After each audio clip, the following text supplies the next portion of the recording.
ایک جگہ فرمایا یا الذین آمنوا اتقوا اللہ ولتنظر نفس ما قدمت لغد. تقوی حاصل کرو. تقوی حاصل کرنے کا راستہ یہ ہے کہ ہر انسان یہ سوچا کرے کہ آئندہ جو کل آنے والی ہے، آخرت کی زندگی جو آنے والی ہے، اس کے لیے میں نے کیا سامان تیار کیا ہے. یہ سوچو. جب یہ سوچو گے کہ مرنا ہے اور مرنے کے بعد اللہ تبارک و تعالیٰ کی بارگاہ میں پیش ہونا ہے، آخرت کی زندگی آنے والی ہے جس میں یا ہمیشہ کے لیے راحتیں ہوں گی یا ہمیشہ کے لیے اللہ بچائے عذاب ہوگا. تو یہ دیکھو میں نے کیا آگے بھیجا اس زندگی کے لیے. جب آدمی سوچے گا اور اس کا استحضار کرے گا، دھیان رکھے گا، تو انشاءاللہ اسے تقویٰ حاصل ہوگا. اسی طرح حضرت والد صاحب تعالیٰ فرماتے ہیں کہ یہاں پر اللہ تبارک و تعالیٰ نے فرمایا کہ اے ایمان والو تقویٰ اختیار کرو اور سچی سیدھی بات کہو.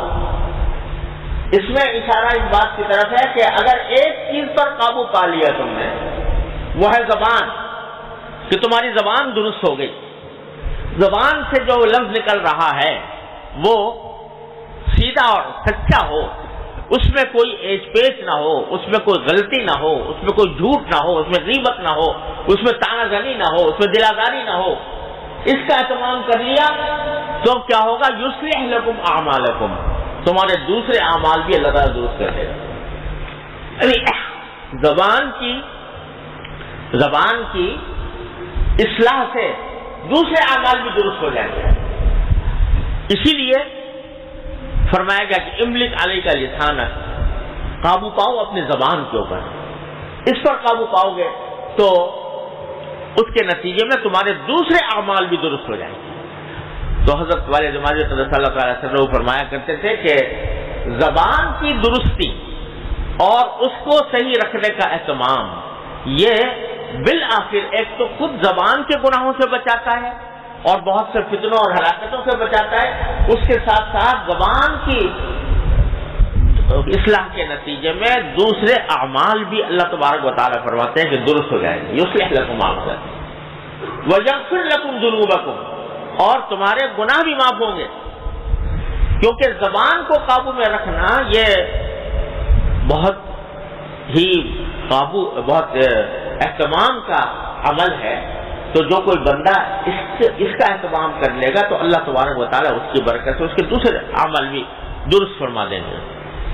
تو بھائی خلاصہ یہ کہ حضرت والد ماجد صلی اللہ علیہ وسلم فرماتے ہیں کہ تقویٰ حاصل کرنے کا ایک طریقہ یہ بھی ہے کہ اپنی زبان کو قابو میں کرنے کی کوشش کرو. جتنا اس کے اوپر قابو پاؤ گے اور اس کو صحیح طریقے سے استعمال کرو گے تو اتنا ہی انشاءاللہ اللہ تبارک و تعالیٰ تمہارے اعمال میں درستی پیدا کریں گے اور تقویٰ حاصل ہوگا. اسی قرآن زبان کی اصلاح کے لیے اور بات کو صحیح رکھنے کے لیے، سیدھے رکھنے کے لیے دوسری جگہ قرآن کریم میں فرمایا وَقُولُوا لِلنَّاسِ حُسْنًا، لوگوں سے اچھائی کی بات کہو. لوگوں میں مسلمان اور کافر سب داخل ہیں، مسلمان اور غیر مسلم سب. لوگوں سے بات کرو تو اچھی بات کرو، یعنی غیر مسلموں سے بھی کافروں سے بھی جو بات کرو وہ خوش اخلاقی کی بات ہو، اچھائی کی بات ہو.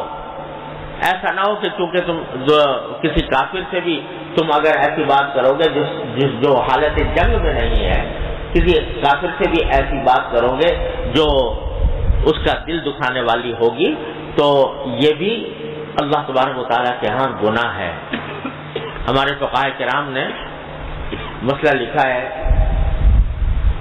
فتاوی عالمگیریہ میں مسئلہ لکھا ہے کہ جو غیر مسلم مسلمانوں کی ریاست میں رہتے ہوں، جن کو ذمہ کہا جاتا ہے یا معاہد کہا جاتا ہے، تو وہ اگر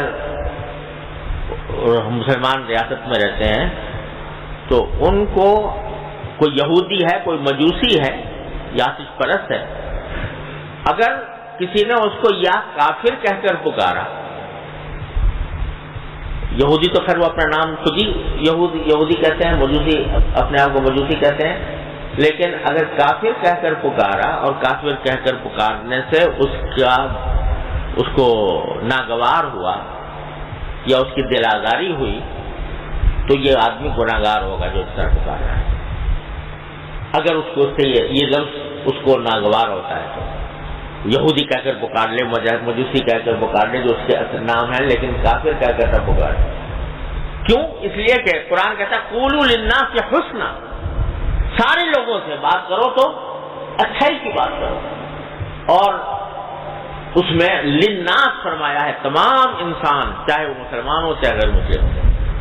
تو بھائی اللہ تبارک و تعالیٰ اپنے رحمت سے، اپنے فضل و کرم سے ہماری زبانوں کو قابو میں رکھنے کی توفیق عطا فرمائے. زبان سے بات نکلے تو سیدھی ہو، مبہم نہ ہو، سمجھ میں آنے والی ہو، صحیح ہو، غلط نہ ہو، تحقیق کے ساتھ ہو، بغیر تحقیق کے نہ ہو. بلا مسلط ہے ہمارے پورے معاشرے کے اوپر کہ اندازوں کے اوپر لوگ محض اندازوں کی بنا پر، بدگمانی کی بنا پر باتیں ایسی پھیلا دیتے ہیں، افواہیں پھیلا دیتے ہیں کہ جس سے فساد پھیلتا ہے. کسی آدمی سے اگر فرض کرو مخالفت ہے، وہ چاہے مذہبی مخالفت ہو چاہے سیاسی مخالفت ہو، اس کے بارے میں اس کی ذرا سی کہیں افواہ سن لی تو اس طرح بیان کر دیتے ہیں جیسے کہ حقیقت میں ان کو پوری تحقیق ہے. فلاں نے تو اتنا کروڑوں روپیہ کھایا ہے، فلاں نے اتنے پیسے لیے ہیں، فلاں نے کچھ تحقیق نہیں ہے، محض اندازے سے، محض بدگمانی کی بنیاد پر یہ باتیں پھیلا دیتے ہیں. یہ اللہ بچائے، یہ ایسی بات ہے کہ جو انسان کو جہنم میں لے جانے والی ہے اور دنیا کے اندر فساد مچانے والی ہے. تو اللہ تبارک و تعالیٰ اپنے فضل و کرم سے، اپنی رحمت سے ہماری زبانوں کی حفاظت فرمائے اور زبانوں کو درست رکھنے کی اور قولاً سدیداً پر عمل کرنے کی توفیق عطا فرمائے. اس کی بھائی مشق کی ضرورت ہے، اور مشق اسی طرح ہوگی کہ جو بات زبان سے نکال رہے ہیں تو نکالنے سے پہلے اس کو کچھ سوچ لیں کہ آیا یہ قولاً سدیداً کے معیار پر پوری اترتی ہے کہ نہیں. میں جو بات کہنے جا رہا ہوں یہ سیدھی بات ہے یا اس میں غلطی ہے، اندازے کو میں نے حقیقت بنا دیا ہے یا بدگمانی پر مبنی ہے. اس کو پہلے سوچ لیں اور یہ سوچ لیں کہ یہ الفاظ ریکارڈ ہو رہے ہیں اللہ تبارک و تعالیٰ کے پاس. جو میں کہنے جا رہا ہوں اللہ تعالیٰ کے ہاں ریکارڈ ہوگا اور مجھے ایک ایک لفظ کا جواب دینا ہوگا. ما یلفظ من قول الا لدیہ رقیب عتید. جو لفظ بھی انسان منہ سے نکالتا ہے اس کے اوپر اللہ کی طرف سے ایک نگراں مقرر ہے، تو وہ اس کا جواب دینا ہوگا. تو اگر دے سکتے ہو جواب اللہ تبارک و تعالیٰ کی بارگاہ میں اس کا، تب تو منہ سے نکالو، ورنہ خاموشی اختیار کرو. میرے والد ماجد صلی اللہ تعالی وسلم نے ایک جملہ ارشاد فرمایا تھا زبانی بات کے بارے میں بھی اور تحریر کے بارے میں. یہ فرمایا تھا جو بات زبان سے نکالو یا تحریر قلم سے لکھو کسی کے بارے میں بھی، تو پہلے یہ سوچ لو کہ اس کو کسی عدالت میں ثابت کرنا ہوگا. اگر تمہارے پاس اتنا ثبوت موجود ہے کہ عدالت میں ثابت کر سکو تو کہو اور یا لکھو، لیکن اگر ایسا ثبوت نہیں ہے تو خاموش رہو.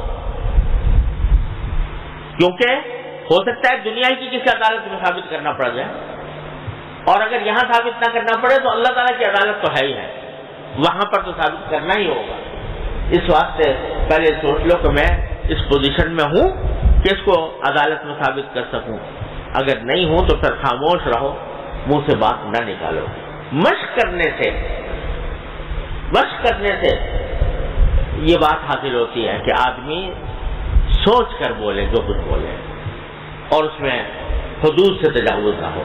اللہ تبارک و تعالیٰ اپنے فضل و کرم سے، اپنے رحمت سے ہم سب کو اس کی توفیق عطا فرمائے.